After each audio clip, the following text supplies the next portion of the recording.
Bonjour, nous sommes très heureux avec Jacques Attali de vous retrouver pour cette série d'émissions durant lesquelles, au cœur de l'été, et avec nos invités, nous réfléchissons à la question « De quoi manger est-il et sera-t-il le nom ?» Nous sommes cet après-midi en compagnie d'Idriss Aberkane, passionné de neurosciences, de mathématiques, d'informatique, de biologie, de philosophie et de géopolitique.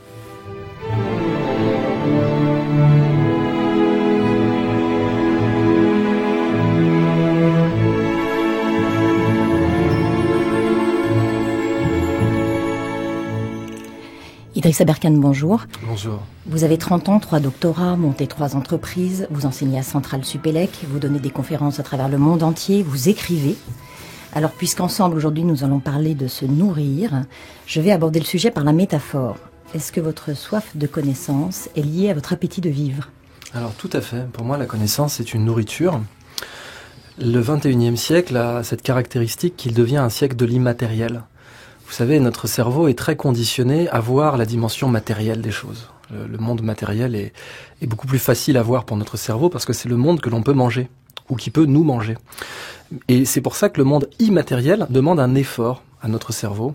L'art abstrait est plus difficile à regarder que l'art figuratif. Eh bien, la connaissance, c'est vraiment la même chose. C'est une nourriture pour notre cerveau et plus on lui donnera un goût, plus on lui donnera une saveur, plus on fera progresser l'humanité. Jacques Attali ? Oui, Idriss, nous allons parler tous les trois aujourd'hui surtout de l'avenir. C'est normal avec quelqu'un de 30 ans et qui réfléchit sur le long terme. On va essayer de voir les solutions à tous les problèmes qu'on a évoqués dans d'autres émissions et essayer d'être positif. Mais d'abord, essayons de comprendre aussi comment vous voyez-vous, et vous venez d'évoquer rapidement, la fonction de l'alimentation dans la condition humaine. Autrement dit, l'homme est né comme tout animal en ayant besoin de se nourrir, puis il y a échappé. Mais est-ce que l'homme n'est pas aujourd'hui conditionné par sa nourriture ? Et comment voyez-vous cette aliénation au manger que nous subissons aujourd'hui, avant de voir tout à l'heure quelles sont les façons d'y échapper ? Idriss Aberkane. Même si on essaie d'avoir une position un peu même spirituelle face à la nourriture, le rapport de l'homme à sa nourriture, c'est le rapport de l'homme à sa planète. Dans les textes abrahamiques, l'homme est fait d'argile, de l'argile même de la terre. Le rapport à la terre et le rapport à la nourriture, c'est lié, quoi. Et plus on aura un rapport à la nourriture sain, constructif, efficace, plus on aura un rapport à notre vaisseau spatial, à cette planète Terre sain et constructif. Donc, la façon dont nous voyons nos récoltes, dont nous les envisageons, dont nous utilisons la terre, aussi bien en quantité qu'en qualité, et pour moi, je la vois comme un test. C'est un test de maturité. Alors, on a une humanité qui est pas encore totalement mûre, qui mûrit. Je suis contre cette idée d'un âge d'or parfait. Je pense pas que dans le passé les choses allaient mieux et qu'on a raté un âge d'or. Je pense que dans l'ensemble l'humanité continue d'apprendre et qu'elle continuera. Et que justement le grand test du 21e siècle, c'est la nourriture. C'est la nourriture d'abord, comment on la partage, comment on la produit, comment on la consomme.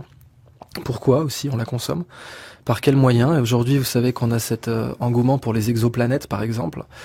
Et cet engouement pour les exoplanètes, certains le voient comme un pessimisme, c'est-à-dire bon, notre Terre, ça y est, on l'a tellement détruite, on l'a tellement ruinée qu'il va falloir partir. Alors qu'en fait, je pense qu'au contraire, cet engouement pour les exoplanètes nous amène à reconsidérer cette oasis, la seule oasis de vie, comme dit Pierre Rabhi, dans ce désert intersidéral, et comment nous allons cultiver et mettre en valeur cette oasis, le rendre encore plus beau, sans le détruire, et en tirant encore plus de subsistance. Mais il vous arrive de dire que nous sommes aussi aliénés par la nourriture, et que la nourriture est une forme d'esclavage, sans aller jusqu'à la forme la plus caricaturale qui sont les drogues, qui sont après tout une nourriture pas tout à fait comme les autres, mais une nourriture, le sucre, qui est une nourriture pas tout à fait comme les autres, mais qui est une aliénation. On peut même aller jusqu'à penser que la nourriture est constituée de telle façon, par en particulier les groupes industriels, à nous conditionner à en vouloir. Donc c'est l'offre qui crée la demande. Alors ça me semble tout à fait vrai, Jacques Attali, parce que une grande question par exemple, c'est avons-nous domestiqué la nourriture ou bien nous a-t-elle domestiqué elle ? Est-ce que le sucre a fini par nous domestiquer nous, quoi ? Sommes-nous devenus le bétail du sucre ? Effectivement, d'un point de vue neuroscientifique, et même d'un point de vue psychologique, on considère que l'être humain, il a 2 moi. que Platon représentait comme les deux chevaux d'un char, le cheval blanc, le cheval noir, et que les soufis présentent comme le moi qui commande et le moi véritable. Alors le moi qui commande, c'est celui qui dit donne-moi ce que je veux, et le moi véritable, c'est celui qui dit donne-moi ce dont j'ai besoin. Et le rapport à la nourriture, il est exactement là. Bon, c'est le même pour le rapport à la richesse d'ailleurs, mais dans la nourriture, le problème, il est là. De quoi avons-nous besoin et que voulons-nous? Et souvent, l'homme ne veut pas ce dont il a besoin. Et en neurosciences, il y a une petite expérience très très connue là-dessus, c'est le rapport des singes capucins aux chamallows. Les singes capucins adorent les chamallows. Alors le singe capucin, c'est ces petits singes que les pirates aimaient bien avoir sur l'épaule, et qui sont en fait une sorte d'égo humain sur pattes, quoi. Ils ont tous les défauts qu'un humain peut avoir quand il est ivre ou quand c'est le printemps, dirons-nous. Et ces singes capucins, ils peuvent se gaver de chamallows, se faire vomir et en redemander derrière. Et alors heureusement, dans la nature, les chamallows poussent pas sur les arbres. Donc du coup, ces singes capucins sont limités par leur écosystème qui les empêche de commettre des excès et de se tuer eux-mêmes par leurs propres désirs.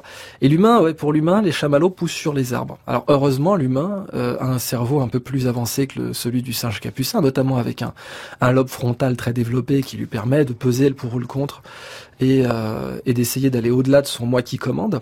Mais c'est vrai que le marketing alimentaire, depuis, je dirais au moins 60 ans, cible le moi qui commande. Ouais, c'est vrai que le marketing alimentaire, et dans les pays émergents, on le voit bien, où ce qu'on appelle la malbouffe ici a tendance à être considéré comme un repas d'assez bonne qualité. Là, je rentre d'Ukraine, par exemple, et vous n'imaginez pas le succès des fast-food, en fait, qui sont considérés même comment dire, on peut emmener sa copine à la Saint-Valentin à un fast-food.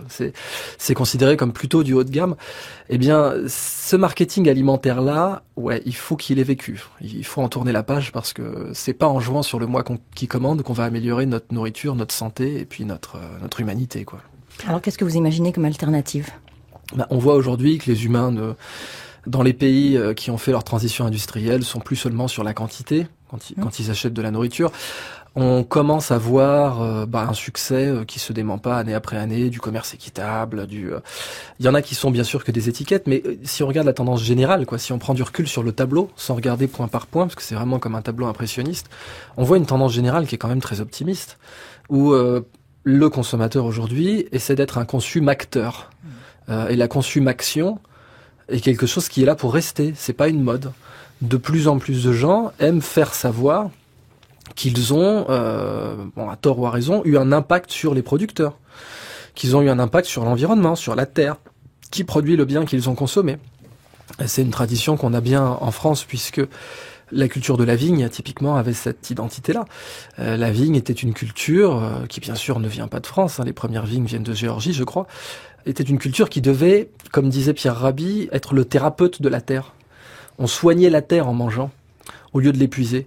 Et ça, c'est pour moi l'avenir vers lequel on est un peu obligé de s'acheminer pour l'instant. Ça paraît angélique, et bon, j'espère que je serai contredit dans cette émission, mais si je regarde juste la tendance générale, je pense qu'un avenir où le consommateur et consumacteur, qu'il souhaite délibérément avoir un impact sur son sol par sa consommation, et je parle de consommation là de biens, pas de services, de consommation de biens comestibles, je pense que cette tendance est là pour durer et qu'elle va pénétrer la plupart des couches sociales. Alors, avant de continuer, Idriss Abrikane, sur ces dimensions positives, ces solutions diverses qui apparaissent un peu partout, il faut peut-être s'interroger sur la transition. Aujourd'hui, des milliards de gens, comme vous l'avez dit, consomment du sucre, des produits de mauvaise qualité, à la fois parce que économiquement ils peuvent pas faire autrement, ou parce que ça fonctionne comme une drogue de toute nature. Comment est-ce que vous envisagez, comment est-ce que les neurosciences, comment est-ce que vous, avec toutes les différentes domaines sur lesquels vous réfléchissez, envisagez le processus de la désintoxication à l'égard de l'alimentation industrielle et suicidaire dans laquelle l'humanité est entrée? Alors, désintoxication est vraiment le terme juste. Si on prend le cas du sucre, on sait qu'effectivement le sucre tue plus que la cigarette. Même la maladie d'Alzheimer, d'après une théorie qui a été développée à l'INSERM, serait un diabète de type 3. Très intéressant, c'est-à-dire que, pour caricaturer un peu, mais avec un fond de vérité très solide, la maladie d'Alzheimer pourrait être l'équivalent du pied du diabétique pour le cerveau. Voilà. Je caricature un peu cette théorie, mais elle est en tout cas très solide si le sujet vous intéresse. Cherchez diabète de type 3 et comment la maladie d'Alzheimer pourrait avoir comme précurseur une surconsommation de sucre au même titre que le diabète de type 2. Donc oui, le sucre, c'est vraiment un cas d'école parce que c'est addictif, etc. Et en neurosciences aussi bien que en psychologie, en psychiatrie, on sait que pour remplacer une addiction, il faut la chasser par quelque chose de constructif. Que la meilleure façon, par exemple, de désintoxiquer un alcoolique, c'est de lui trouver une activité à laquelle il consacrera sa passion davantage qu'à l'alcool. Il en va de même pour le sucre. Le sucre, il faut le voir un peu comme un alcool que les jeunes ont le droit de consommer, en fait. Parce que d'un point de vue santé publique, c'est exactement ça. C'est un alcool que les jeunes ont le droit de consommer. Et parce que il n'a pas les mêmes effets sur le cerveau que l'alcool, mais ce qui fait qu'on laisse les jeunes en prendre. Mais sur le long terme, le sucrisme est aussi dangereux que l'alcoolisme. Donc il faut l'attaquer de la même manière, c'est-à-dire lui trouver des substituts. On a aujourd'hui de plus en plus d'alternatives possibles au sucre pour avoir un effet édulcorant, ce qui est déjà pas mal. On voit aujourd'hui donc l'agave arriver dans les commerces, le xylitol qui est extrait de l'écorce du bouleau. Et puis, en fait, même dans les tendances de consommation, il y a eu une sorte de pression du voisinage, de pression des pairs. C'est-à-dire que quelqu'un qui met 3 morceaux de sucre, 4 morceaux de sucre dans son café, se prend des regards en biais à la terrasse d'un bistrot, s'il le fait, alors qu'avant c'était considéré comme tout à fait normal. Le cas du sucre, pour conclure, je pense que c'est juste une question de mentalité, de culture d'usage. Au Maghreb, par exemple, on continue à en consommer énormément parce que c'était un signe extérieur de richesse. Avoir beaucoup de sucre à offrir était le signe qu'on honorait son invité, était le signe qu'on avait les moyens, puisqu'après tout, à une époque, le sucre valait beaucoup plus cher que le marbre, même si cette époque est révolue depuis longtemps. Les usages ont persisté. Je crois que culturellement, on voit la tendance aujourd'hui dans les pays qui ont terminé leur transition industrielle se faire naturellement dans cette espèce de pénalisation psychologique, quoi. Sortir trop de sucre, c'est mal vu. On le voit avec Coca-Cola qui a lancé sa gamme zéro et qui continue à prendre des parts de marché avec cette gamme-là, même si c'est loin d'être parfait. On voit quand même une responsabilisation de la consommation de sucre qui, à mon avis, est spontanée pour le moment. Si on devait faire des plans de santé publique, là, je pense que j'ai pas suffisamment réfléchi à la question pour émettre des idées intéressantes. Mais on pourrait clairement y réfléchir. Ouais. Comment faire des campagnes de sensibilisation en santé publique pour passer par l'éducation. Il faudrait déjà trouver un mot, je pense. Comme il y a alcoolisme, il faudrait trouver un mot pour le sucrisme. Le sucrisme, c'est peut-être un peu barbare comme néologisme, mais il faudrait bien comprendre que le sucre, c'est un alcool que les jeunes ont le droit de consommer. Oui, c'est une très belle formule. Je pense qu'elle est juste. Le sucre est dangereux et ce n'est pas assez dit de façon générale. Vous avez parlé d'un substitut. Est-ce qu'on peut imaginer des substituts? Tout à l'heure, vous avez fait une distinction très juste entre la nourriture matérielle, la nourriture de l'esprit. La musique étant d'ailleurs une des nourritures de l'esprit qui est la plus facile, plus générale, accessible. Est-ce qu'on peut imaginer une nourriture matérielle qui soit un substitut au sucre? En fait, on en a d'un point de vue strictement neuroscientifique. Le sucre, donc, c'est du saccharose, c'est une molécule de fructose et une molécule de glucose qui sont collées ensemble. Et il faut, pour avoir le sentiment sucré, il faut que cette molécule s'associe à un récepteur sur la langue. Alors, d'un point de vue calorique, c'est assez mal fait dans le sens où c'est une molécule qui contient 2 sucres. Il y a 2 unités de sucre dans le saccharose et ces 2 unités de sucre ne nous donnent qu'une seule sensation de sucre. C'est-à-dire que pour avoir la sensation, il faut qu'un récepteur soit touché, mais le saccharose, c'est 2 unités de sucre qui touchent un seul récepteur. Donc si jamais on a déjà une unité de sucre qui touche un seul récepteur, on a 2 fois moins de calories et la même sensation sucrée. C'est ce que peut procurer le fructose, par exemple. Le fructose pur, eh bien, c'est une seule unité de sucre et qui touche directement un récepteur. Donc, on réduit par 2, on divise par 2 le nombre de calories à sensation sucrée égale. C'est comme ça que les édulcorants fonctionnent, bien sûr. Donc, anciennement, l'aspartame, qui est critiqué aujourd'hui, la césulfame K, le xylitol qui a un très bel avenir, les édulcorants présents dans le sirop d'agave, je connais pas leur nom, mais on peut, à sensation égale, sans avoir fait de biochimie, ce qu'il faut retenir, c'est qu'on peut avoir la même sensation sucrée et parfois même le même goût. Le xylitol, ça n'a pas le même goût que le sucre, mais le fructose, c'est indiscernable du goût du sucre. Vous mettez une cuillerée de fructose dans la bouche de quelqu'un versus une cuillerée de saccharose, il fera pas la différence. On peut réduire le nombre de calories à sensation égale. Et ça, c'est faisable tout de suite.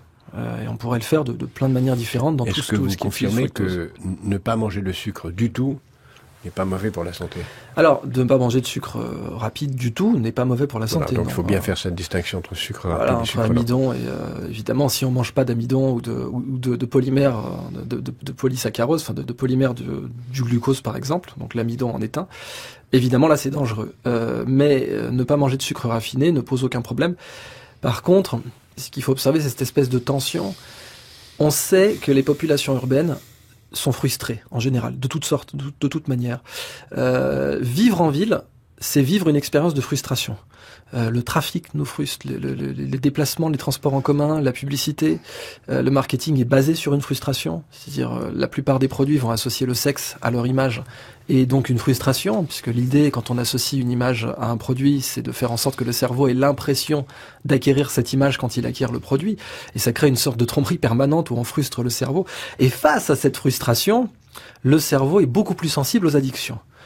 Et le sucre est une réponse. Mais il serait très intéressant de se poser la question que si on supprimait, par exemple, je sais pas, les viennoiseries, les choses comme ça, ce qu'on appelle les douceurs pour compenser, dans une ville, qu'est-ce qui se passerait en fait? Vers quoi les gens se tourneraient à la place? Le sucre étant un substitut de la solitude, est-ce que la suppression du sucre serait facteur de violence? Je me pose la question. J'ai pas de données expérimentales là-dessus, mais si on s'amusait à prendre des rats en cage ou des singes capucins par exemple en cage et à voir ce qui se passerait si dans un environnement où ils sont censés coopérer, disons qu'on je propose comme ça le brouillon d'une expérience, on prend des singes capucins, on les met dans un environnement où il faut coopérer, mais on leur met du sucre et puis d'un coup on leur enlève le sucre. Je parierais que la coopération diminuerait. Ouais. Il faudrait peut-être leur expliquer d'abord qu'on fait ça pour leur bien. C'est vrai. Le nombre de dictatures. Pas les rats, mais les Parisiens ou les Franciliens ou ceux à qui ont supprimé le sucre. Est-ce que, aux États-Unis, ils ont supprimé les sodas de super ça, vous savez, les sodas là qui faisaient un litre. Vous pouviez commander, je sais pas, je connais pas les chiffres, mais c'était un soda d'1 litre quasiment. Voilà. Puis full sucre, hein, donc il y avait les calories d'une journée quasiment dans le machin. Ça a été interdit. Bon, alors, ça a fait couler beaucoup d'encre aux États-Unis, puisqu'il y a tout le côté, vous marchez sur ma liberté fondamentale de prendre un soda d'1,5 litre. Mais ça a déjà été fait, ouais. Et on voit souvent que l'interdiction stricte a tendance à braquer les gens, mais ça veut pas dire qu'il faut... Là, on parle du sucre, mais on ne parle pas d'autres poisons sur lesquels on pourrait revenir, en particulier toutes les drogues proprement dites, qu'il ne faut pas non plus dévaloriser. C'est pas parce que le sucre est aujourd'hui le sujet de notre conversation qu'il ne faut pas parler ni du tabac, ni de l'héroïne, ni de la cocaïne, ni du cannabis. Est-ce que vous voyez d'autres addictions qui modifie la flore intestinale d'une façon addictive? Alors c'est vrai qu'on on a vu en fait des cas où, pour simplifier, les bactéries intestinales nous téléguident, quoi. Les bactéries peuvent nous donner envie de manger telle ou telle nourriture, notamment certaines graisses, mais notamment le sucre aussi. Les bactéries peuvent avoir un impact sur notre comportement. Parce que la flore intestinale c'est une jungle avec des bactéries qui peuvent dominer, qui peuvent être dominantes ou dominées selon les populations. Et quand une population de bactéries prend le dessus, par exemple, elle peut demander à ce que notre corps prenne encore plus de ce qui lui permet de prendre le dessus. Par exemple du sucre ou par exemple des graisses qui sont pas forcément dans notre intérêt. Donc c'est assez marrant de voir comment des bactéries peuvent, pareil, nous domestiquer en un sens, agir sur notre comportement pour voir tomber cette espèce de manne intestinale de graisse et de sucre qui n'est pas dans notre intérêt mais qui est dans l'intérêt de nos bactéries.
Sénégal Fast Food, c'était Amadou, Mariam et Manu Chao.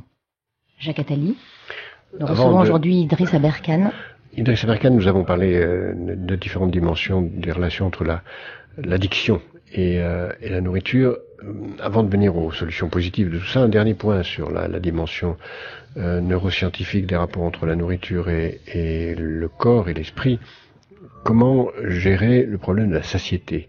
C'est-à-dire le temps que met la nourriture pour parvenir au cerveau et nous indiquer qu'on peut arrêter de continuer à consommer. Alors là aussi, une très très bonne question, parce que la satiété, c'est vraiment un moyen d'orienter le comportement d'une personne qui a une addiction alimentaire, quelle qu'elle soit. Et c'est un sujet d'étude à part entière. Je sais qu'aujourd'hui, on a ce qu'on appelle des aliments à calories négatives. Je crois que le céleri en fait partie sous certaines présentations. Des aliments dont la digestion consomme plus de calories qu'elle n'en rapporte, et des aliments qui provoquent un effet de satiété relativement rapide. Les récepteurs de la satiété, comme beaucoup de gens le savent, sont assez lents. C'est pour ça qu'on recommande aux gens de manger lentement. Ça aussi, évidemment, c'est en contradiction avec la tendance du fast-food, qui elle-même n'est pas tellement responsable, puisque la tendance du fast-food, elle répond à un besoin, qui est un besoin d'employés de bureau, de pouvoir manger en 20 minutes. Il est clair que manger en 20 minutes n'est pas efficace pour avoir un sentiment de satiété, et donc a tendance à augmenter notre prise calorique par repas. Aujourd'hui, il y a des aliments conçus pour donner un sentiment de satiété rapidement, efficacement. Je pense notamment au konjac, qui est très présent au Japon et en Asie. On fait des pâtes avec. C'est un légume. Alors le konjac, je sais plus, je crois que ça vient d'une fleur. C'est effectivement végétal, c'est d'origine végétale, mais d'où vient exactement la partie qu'on mange, ça je ne saurais pas le dire. Mais c'est effectivement très très faible en calories, et ça se, comment dire, comme une éponge, ça gonfle. Il y a un côté expansif dans l'estomac qui va créer un sentiment de satiété. J'en ai goûté, c'est pas du tout mauvais, et je pense que ça a de beaux jours devant lui. Voilà. Bon, ça nous amène à passer aux dimensions positives, c'est-à-dire à toutes les expériences, toutes les solutions qui peuvent apparaître, à la fois pour améliorer la qualité de ce qu'on mange, pour réduire l'empreinte carbone, et aussi d'ailleurs peut-être aussi pour faire en sorte que la capacité d'élimination du carbone soit augmentée justement par ce qu'on consomme, c'est-à-dire avoir un double effet sur l'équilibre écologique de la planète.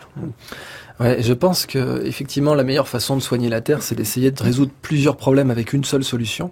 La nature d'ailleurs fait ça très souvent. Elle apporte souvent une solution à plusieurs problèmes en synergie. L'alimentation, c'est vraiment ça.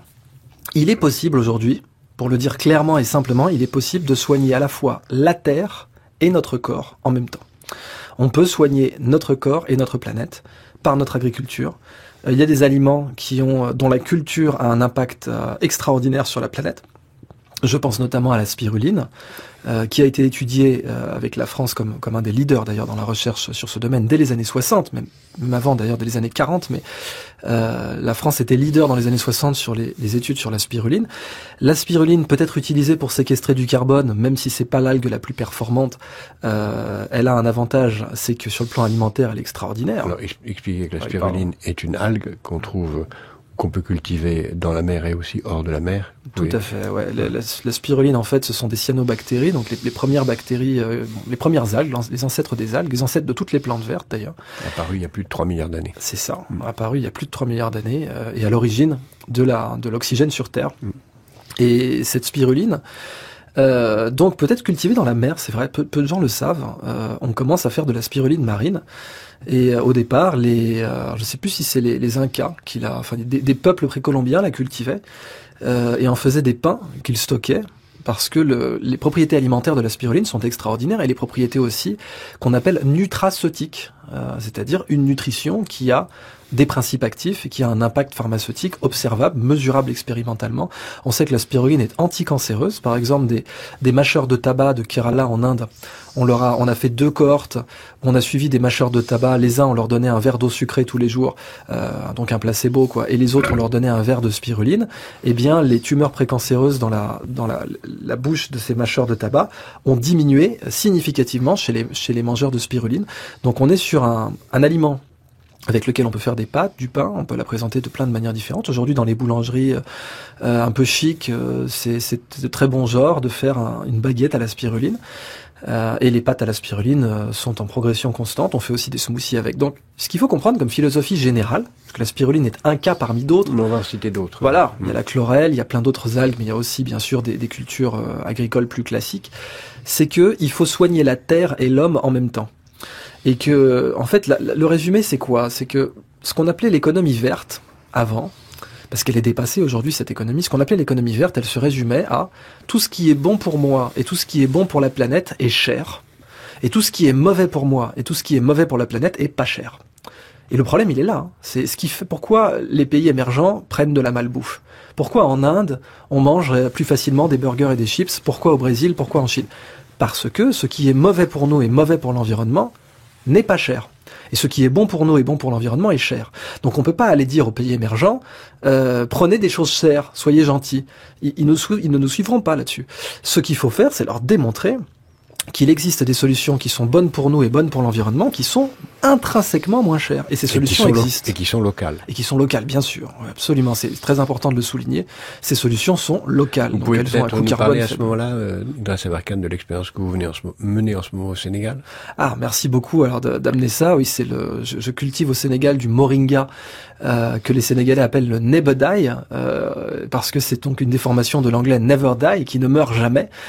Donc le moringa est un arbre sacré dans la tradition ayurvédique en Inde. Il a été introduit au Sénégal depuis assez longtemps. Je crois même, sans trop avancer, que ça daterait de l'époque de Louis XIV. Donc c'est quand même ancien et il a plein de propriétés, cet arbre. On utilise ses racines, on utilise ses feuilles. Ces feuilles peuvent être mangées directement. En fait, c'est une sorte de super épinard. Le moringa, c'est pas des épinards que Ségard, le créateur de Popeye, aurait dû mettre dans les mains de Popeye. C'est vraiment du moringa.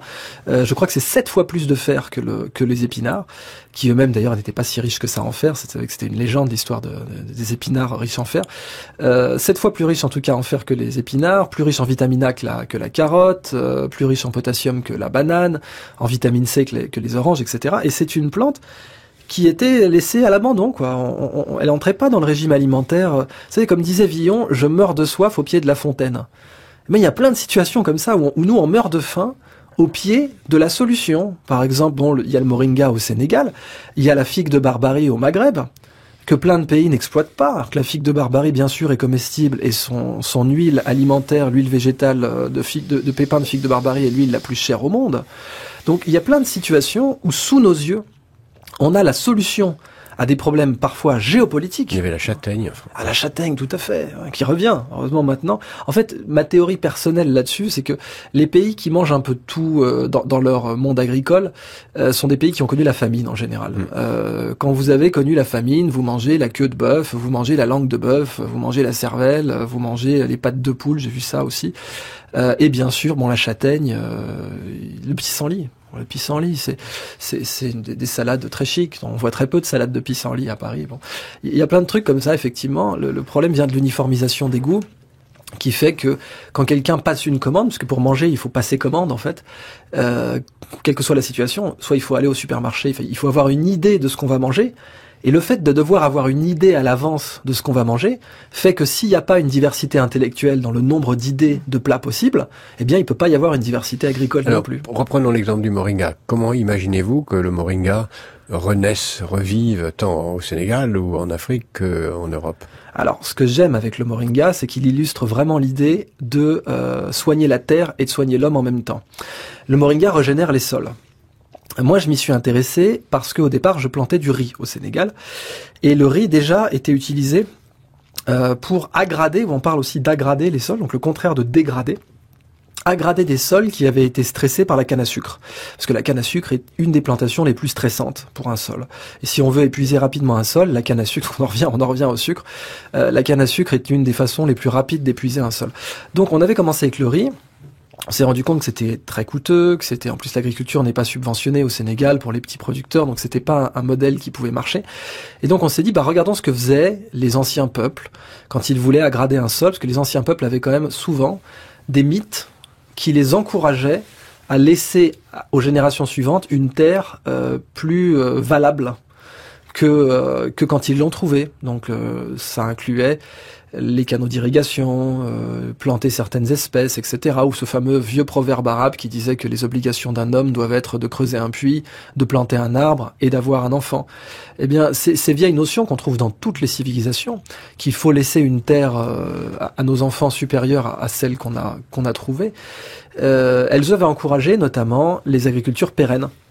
Pourquoi le moringa est intéressant? Parce que c'est pas une plante annuelle, c'est un arbre qui va rester là tout le temps. C'est la raison d'ailleurs pour laquelle en Europe on s'est intéressé à la vigne. La vigne produisait du travail pour tout le monde pendant 9 mois par an.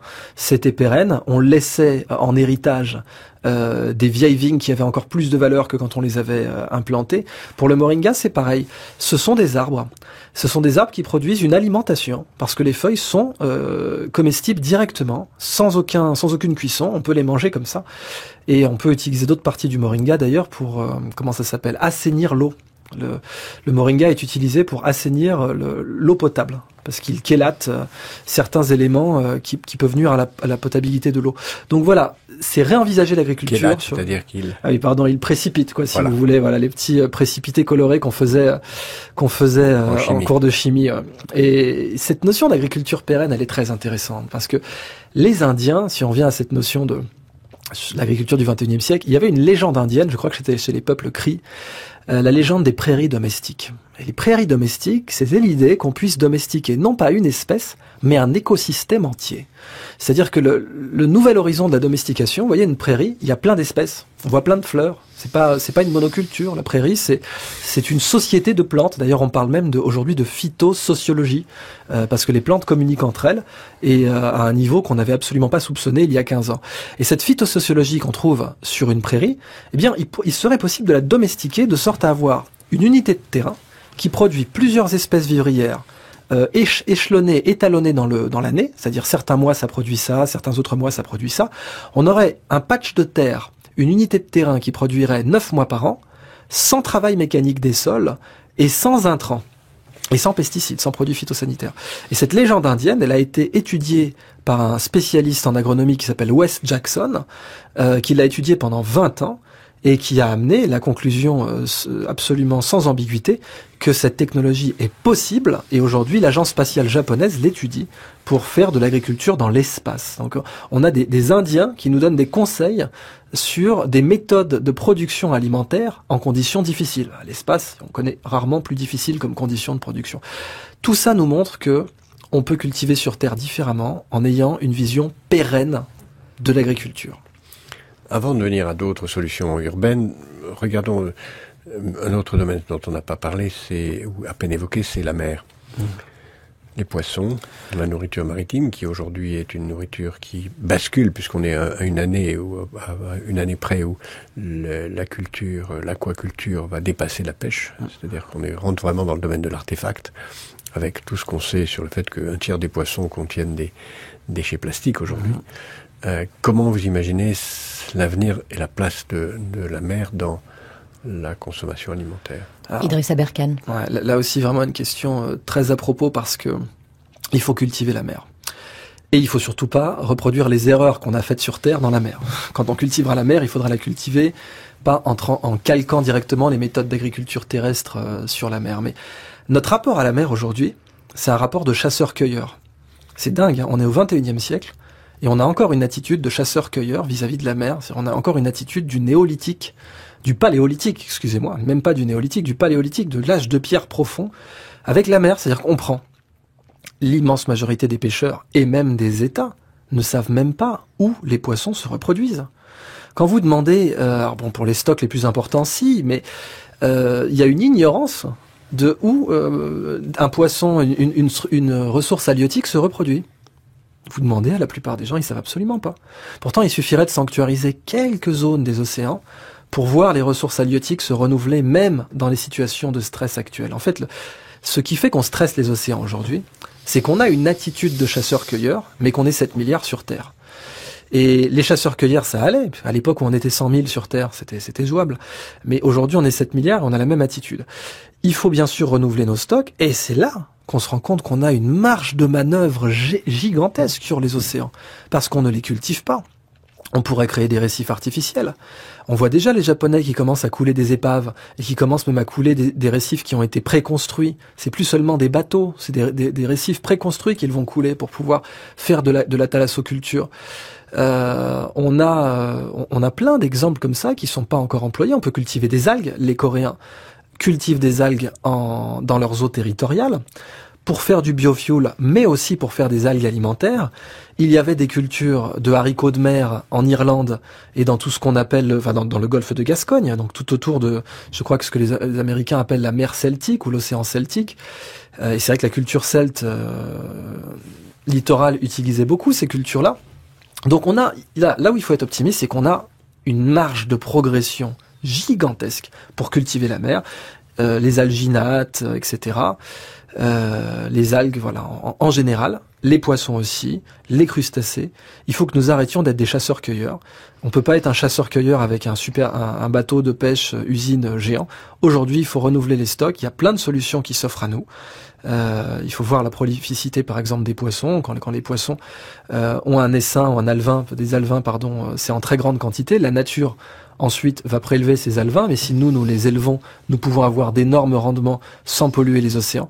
Donc effectivement, il faut changer notre attitude et tout est possible. Toutes les solutions sont sous nos yeux et mieux que ça, elles vont créer des tonnes d'emplois. Dans les pays européens, les emplois créables dans cette filière sont gigantesques.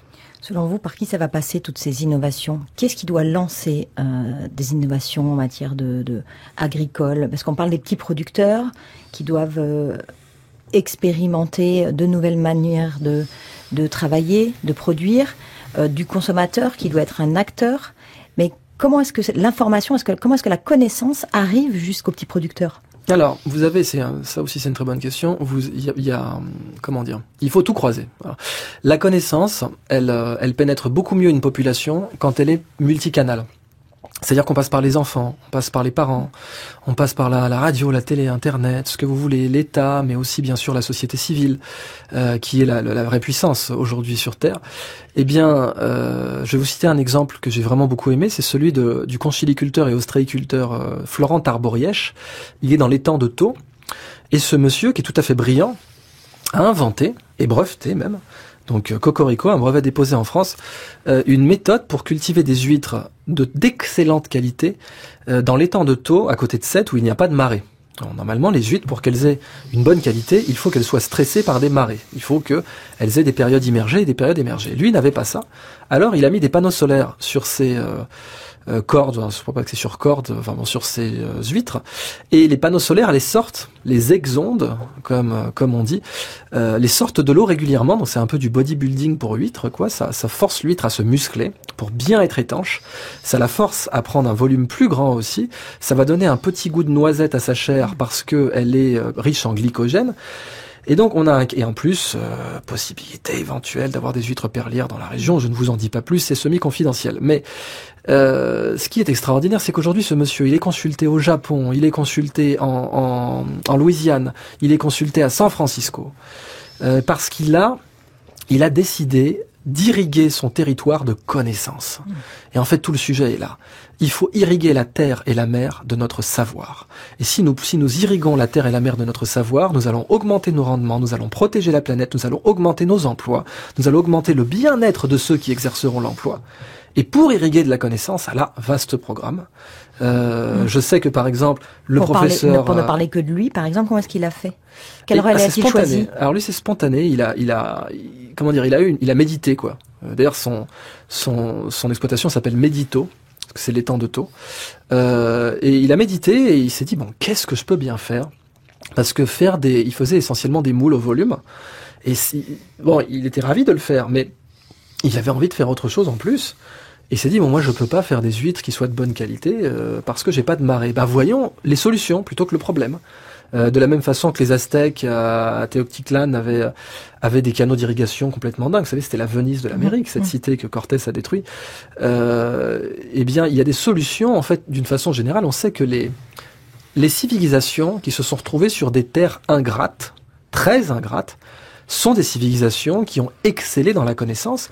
Vous prenez Babylone, Bagdad, Venise, Pétra. Aujourd'hui, c'est pas un hasard si les leaders mondiaux dans l'irrigation sont en Israël, puisqu'il y a très peu de ressources aquifères là-bas. La pression géologique, la Corée connaît très bien ça aussi. La pression géographique a tendance. Le manque est une source d'innovation. Voilà, le manque est une source d'innovation, et c'est comme ça qu'il faut voir l'agriculture maritime.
Idrissa Berkane, je vous laisse désannoncer cette musique et nous expliquer ce que c'était. Télépop musique, l'incertitude d'Heisenberg, aussi appelée Mathematics, parce qu'au début les gens comprenaient pas ce titre. C'est une musique hommage à l'immense découverte de Werner Heisenberg en physique quantique, selon laquelle il existe une incertitude absolue et fondamentale dans la position d'une particule dans l'espace, quels que soient nos instruments de mesure. C'est la musique que j'écoutais quand j'étais étudiant à Orsay. Elle a bercé toutes mes études, cette musique, et je la trouvais d'une grande poésie, parce qu'elle donnait à une notion scientifique très absconse, l'incertitude d'Heisenberg, c'est pas un truc que tout le monde visualise, une sorte de grande poésie. Donc merci de l'avoir choisi. Vous voyez, quand vous en parlez, vous avez la même voix que la voix FIP. Que la voix FIP, ouais. il faut que nos chers auditeurs sachent que mademoiselle m'a fait marcher en me faisant croire qu'elle était la véritable voix FIP. Et moi, j'étais ça n'est pas la voix FIP. Ce n'est pas la voix FIP, voilà. Vous avez baissé dans mon estime. Jacques Attali, revenons sur notre sujet. Non, mais on n'en est pas sorti, parce que la nourriture, c'est aussi de la poésie, et ça n'est véritablement quelque chose qui a du sens que si ça a du sens en dehors du fait de nous nourrir matériellement. C'est un sens, on l'a vu avec d'autres invités, un sens rituel, un sens culturel, un sens social, un sens religieux. Est-ce que ça pourrait un jour n'avoir qu'un sens scientifique, c'est-à-dire être véritablement quelque chose qui nous soit imposé? Je fais une évolution, une sorte de science-fiction utopiste et cauchemardesque. Peut-on imaginer que en fonction de notre état de santé, repéré par différentes techniques, on nous dit c'est ça qu'il faut que vous mangiez, pas plus, pas moins, et pas autre chose, et que on nous surveille par différentes techniques pour qu'on mange ceci et pas cela, et que les compagnies d'assurance ne nous assurent que si on mange ceci ou pas cela. L'intelligence artificielle, le contrôle des données rendra tout ce dont je parle possible à 50 ans d'ici. Est-ce qu'on peut imaginer que ceci devienne une réalité? Idrissa Berkane. Oui, cette dystopie est tout à fait probable, puisqu'aujourd'hui on a le frigo intelligent, le frigo connecté qui peut passer une commande, qui peut dire à quelqu'un les œufs par exemple, je ne vous les recommande pas. Ça peut commencer par ça, c'est je ne vous les recommande pas. Vous avez bien sûr le droit d'en commander, mais moi je vous conseille de ne pas en prendre. Le frigo intelligent est anticipé, en tout cas par Samsung et par LG dans leurs études prospectives, comme un futur prescripteur, c'est-à-dire que vraiment bientôt c'est le positionnement, les marques de produits de consommation feront leur publicité ou paieront les frigos intelligents pour les recommander. Comme Google avec les marques, la publicité qui est C'est recommandée ça, à fonction de ce que vous regardez d'habitude. Exactement. C'est-à-dire que vous aurez des listes préétablies de produits à consommer en fonction de votre état de santé, conseillé. etc. Voilà, Conseillé. ce sera conseillé, mais c'est vrai qu'on peut, Marketé. quand on Le est maître mot, c'est prescripteur, celui que vous avez dit, c'est prescripteur. voilà, quand on est prescripteur, on peut finalement devenir chef, quoi. Avec aussi le fait que si la compagnie d'assurance vous dit c'est à vos risques et périls, si vous consommez ça, vous ne serez plus couvert par l'assurance, donc vos dépenses de santé ne seront plus couvertes. On peut imaginer que la prescription devienne autoritaire. Et oui, parce que c'est on observe aujourd'hui ce qu'on appelle une sorte de Silicon Valleyisation du monde, c'est-à-dire que ce qui se passe dans la Silicon Valley a tendance à arriver dans le monde entier à quelques décennies ou années d'intervalle. Et dans la Silicon Valley, c'est ça qu'on voit. Alors est-ce qu'on n'est pas vous n'êtes pas en train de décrire, comme tout bon prospectiviste qui veut se couvrir à l'égard de ce que l'avenir sera, deux avenirs complètement contradictoires. Un avenir d'artefacts et d'intelligence artificielle, où nous saurions que les produits de ce que l'intelligence numérique ou l'intelligence artificielle nous obligera d'être, nous on consommera des produits totalement artificiels et artificialisés, En fait, ou à l'inverse, un retour à une nature généreuse, maîtrisée, séduite et séductrice et locale. Ou est-ce qu'on trouvera les deux à la fois? Je crois que les futurologues et les prospectivistes aiment bien sortir cette blague en disant la seule prospective que je peux vous faire, c'est qu'il y aura encore des prospectivistes dans 100 ans. Et c'est vrai que je suis tout à fait incapable de savoir précisément. Si je l'étais, en tout cas, je serais déjà en train de boursicoter sur les nouvelles valeurs qui vont là-dessus. L'humanité est toujours faite de tendances opposées. Et c'est ce que Rumi avait bien dit. Rumi avait dit, là c'est quasiment Dieu qui parle, il dit, je t'ai nourri de contraire pour que tu aies deux ailes pour voler. Et l'humanité est toujours constituée de forces opposées. Donc, savoir quelle force va dominer, ça c'est le grand enjeu. Parce que justement, quand je décris ces deux futurs possibles, ce sont deux futurs opposés. Donc un futur où on voit aujourd'hui par exemple dans la Silicon Valley des épiceries bio, etc., où on cherche la pomme avec un défaut, où c'est très bien vu d'avoir un panier où la pomme a un petit coup de bec de l'oiseau, etc. Bon. Et donc c'est l'opposé de l'intelligence artificielle, quoi. On recherche de plus en plus la carotte tordue et trucs comme ça, qui ont l'air vraiment de bien sortir du champ, comme au bon vieux temps. Et effectivement, un futur dystopique où avec les montres, qui pourront mesurer notre glycémie, qui pourront mesurer notre tension artérielle, eh bien on aura, boum, la montre qui nous dira stop, ce burger tu le laisses là parce que je ne t'assure plus, ta police d'assurance grimpera si tu le manges. Les deux tendances sont possibles. Je vois que il faut jamais oublier qu'en fait les générations humaines, ce qui fait que on appelle l'adolescence l'âge bête, c'est qu'il y a une sorte de logiciel intrinsèque à l'humanité qui est que la génération N+1 va chercher à s'opposer dans une certaine mesure à la génération N. Sur des détails parfois, sur le choix des musiques, sur le choix des coupes de cheveux, sur le choix des marques j'en sais rien. On a une petite tendance où la génération N+1 essaie de prendre le contre-pied absolu de la génération N, et on le voit dans plein de situations. Par exemple, la génération N+1 pour Internet, elle utilise de plus en plus de mots français pour décrire le monde de l'informatique. Alors que ma génération à moi aime bien sortir des anglicismes comme email. Les nouveaux peuvent dire courriel de temps en temps. C'était censé être un truc de vieux. En fait, ça vient maintenant dans la génération N+1. Ce phénomène fait que je peux pas prédire effectivement s'il y aura pas une sorte d'opposition, de révolution où les gens brûleront leur montre connectée pour dire non, je prendrai de la malbouffe ou je prendrai ce que je veux, un beurre non pasteurisé et un lait non écrémé, parce que c'est mon acte militant vis-à-vis de la génération précédente. Alors, dans les expériences positives, est-ce que vous pouvez nous dire comment vous imaginez, on a parlé de la mer et de la terre, du monde rural un peu, parlons de la ville. Est-ce que la ville peut être un lieu d'autosuffisance alimentaire et d'autosuffisance équilibrée? Moi, j'aimerais. Ouais. J'aimerais parce que il y a ce mensonge qui vient de la révolution industrielle, qui est un mensonge qui n'a été écrit par personne en particulier, mais que la révolution industrielle nous a laissé. C'est nature ou emploi, il faut choisir. Ça fait 200 ans qu'on est resté coincé dans cet état d'esprit. C'est-à-dire, là où il y a de la nature, il n'y a pas d'emploi, c'est la campagne. Et là où il y a de l'emploi, il n'y a pas de nature, c'est la ville. Et l'exode rural a montré ça. Et l'exode rural, ça fait 150 ans que ça dure. Et on va atteindre donc 75% de la population mondiale qui vivra en ville. Alors ça a plein de conséquences graves. La première, c'est que culturellement, ça déconnecte les gens de la terre. Voilà. Les gens ne sont plus connectés à la terre parce que si plus de 50% de la population mondiale vit en ville, comme c'est le cas aujourd'hui, ça veut dire que 50% de la population mondiale n'a pas les pieds sur terre, entre guillemets. Voilà. Et ça a des conséquences, bien sûr, culturelles, économiques graves. Puis sociales, parce qu'on sait que les villes sont des lieux de stress, avec une cortisolémie élevée. Le cortisol est l'hormone de stress, par excellence. Et que dans les villes, il y a tout un tas de mécanismes pour essayer de régler ce problème du stress chronique qui a des conséquences de santé publique, dépression, suicide, hypertension artérielle, violence, etc. Donc, avoir des villes, des cités fertiles, comme l'ont dit certains architectes, c'est à mon avis une vertu culturelle, économique, alimentaire. Avoir des cités qui produiront, si ce n'est tout, un peu au moins de leurs aliments, en local. On l'a vu à Détroit, où ça a été une renaissance. La ville de Détroit et toute la zone dans le Michigan a bénéficié du fait de pouvoir faire des marchés des fermiers, comme ils disent là-bas, et de la culture urbaine. Je crois qu'il y a des villes comme Chicago, ou non, peut-être Vancouver, faudrait vérifier, où les terrains municipaux qui ne sont pas utilisés peuvent être convertis en potager. C'est quelle ville ? En jardin ouvrier. En jardin ouvrier. Ça doit être à Vancouver.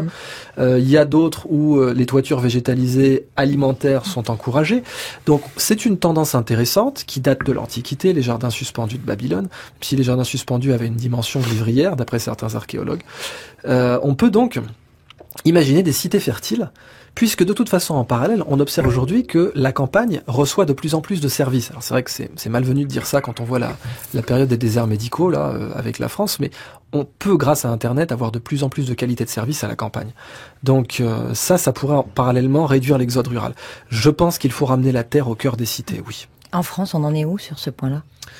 Alors ça, c'est plutôt Jacques Attali qui doit le savoir mieux que moi, parce que je suis pas du tout un expert des cités fertiles en France. Non, il y a quelques expériences, mais il y a rien de véritablement aussi significatif que ce qui se passe aux États-Unis. Mais il y a des expériences aussi architecturales ou des expériences d'immeubles avec des murs végétalisés. Comme le Quai Branly.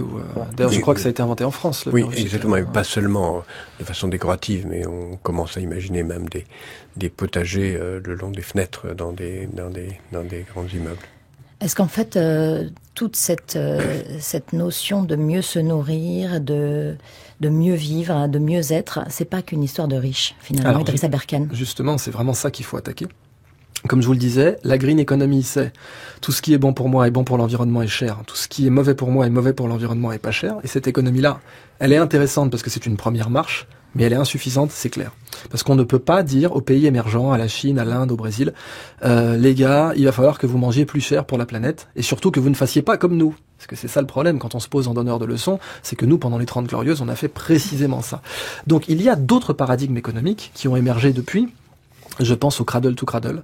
Je pense à... Qu'est-ce que c'est ? Alors le cradle to cradle, c'était l'idée de concevoir un produit du berceau au tombeau, et notamment donc de concevoir sa fin de vie à ce produit, et par exemple que son emballage soit un actif. Alors on voit aujourd'hui des gens qui fabriquent des bouteilles d'eau comestibles. On voit des unités d'eau où l'eau est vendue dans une sorte de petite bulle d'algues qu'on peut manger, qui n'a pas de goût, voilà, qu'on peut consommer. Il y a aussi des gens qui transforment. Vous savez qu'on va manquer de sable aujourd'hui. C'est dingue, le monde va manquer de sable. Il y a une société néo-zélandaise qui propose des machines où vous mettez la bouteille et ça fait du sable. Enfin, ça fait de la poudre de verre, mais qui mélangée, peut donner du sable. Et c'est du sable quasiment. Et donc, on a cette tendance-là. Et bien sûr, il y a l'économie circulaire et la blue economy, les travaux, notamment de comment il s'appelle. La blue economy. La blue economy, c'est Gunther Pauli, mais il y a aussi. Et la blue economy, c'est un monde sans déchets ou ça va au-delà ? C'est un monde sans déchets, clairement. Ça fait comme l'économie circulaire. L'idée est d'envisager un monde sans déchets. La prouesse des gens qui ont travaillé là-dessus, comme Hélène MacArthur, donc a parlé d'économie circulaire aussi, c'est d'avoir une influence culturelle sur la Chine. Ça, je trouve ça très intéressant parce que vous savez, en Chine, par exemple, l'éducation est une industrie, entre guillemets, si je peux utiliser ce mot-là, réglementée, très réglementée. Un étranger débarque pas comme ça pour donner des prescriptions éducatives à la Chine. Et il se trouve que les travaux de Gunther Pauli sont passés au programme obligatoire des écoles maternelles en Chine. Le type est le nouveau Karl Marx, quoi. Gunther Pauli, homme d'affaires belge. Ouais, qui était tout à fait un industriel belge. Mais je veux dire, il est pas seul, quoi. Il y a tout un écosystème. Après, on choisit ce qu'on préfère. Il y a comment elle s'appelle encore une fois, Hélène MacArthur, et un autre dont le nom m'échappe. Fridtjof. J'ai oublié le nom. Fridtjof quelque chose, qui était un spécialiste de ça aussi. C'est une tendance. Voilà, la tendance est de dire ce qui est bon pour nous et bon pour la planète doit être moins cher. Et c'est possible. C'est surtout ça qu'il faut dire, c'est possible. Parce que tant qu'effectivement le green sera plus cher, eh bien ce sera réservé à une élite et ça ne pourra pas avoir un impact mondial. Oui, on a vu de cette expérience de ceci déjà arrivé avec le téléphone mobile qui s'est développé d'abord dans les pays en développement avant de se développer dans les pays développés. Et les pays en développement ont eu la chance de ne pas avoir de téléphone fixe qui leur a permis d'aller plus vite. Ils ont sauté une étape. De sauter une étape. On pourrait imaginer aussi qu'ils le fassent en matière agroalimentaire.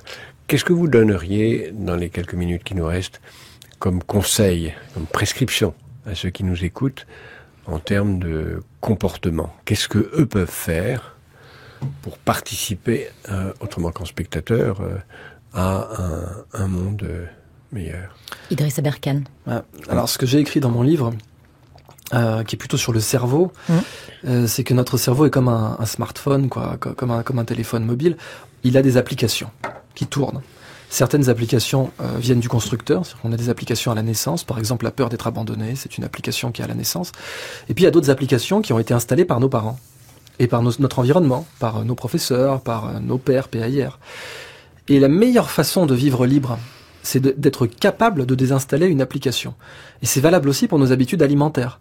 La différence entre un téléphone et notre cerveau, c'est qu'un téléphone, il vous montre les applications.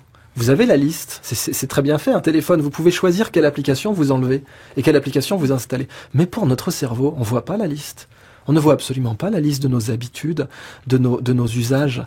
Et pourtant, un monde fantastique s'ouvrirait à nous, si on était capable de désinstaller certaines de nos habitudes alimentaires et d'en installer d'autres qui sont encore meilleures.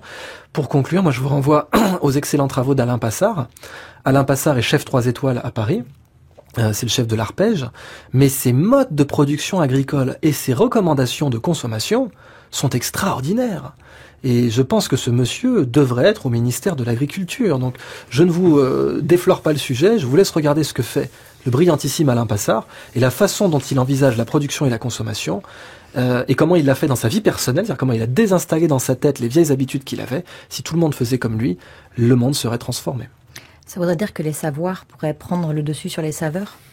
Ils le font déjà. Mais merci pour cette belle formule. Merci Idriss Aberkane. Je rappelle le titre de votre livre, Libérer votre cerveau, traité de neurosagesse pour changer l'école et la société. C'est paru chez Robert Laffont. Merci.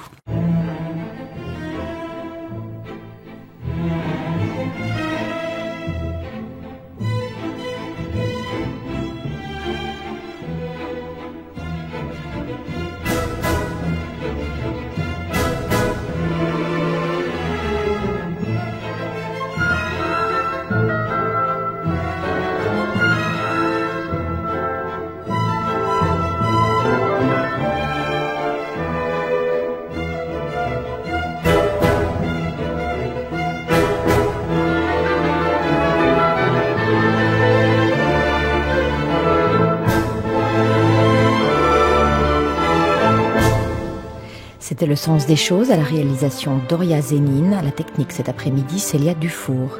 Je vous invite à vous rendre sur notre site internet franceculture.fr où vous retrouverez toutes les informations liées à notre invité. Vous pourrez également réécouter ou podcaster ces émissions. Et pour ceux enfin qui souhaiteraient nous écrire, voici une adresse email j@atali.com. Merci de votre fidélité, très belle fin de journée à l'écoute de France Culture.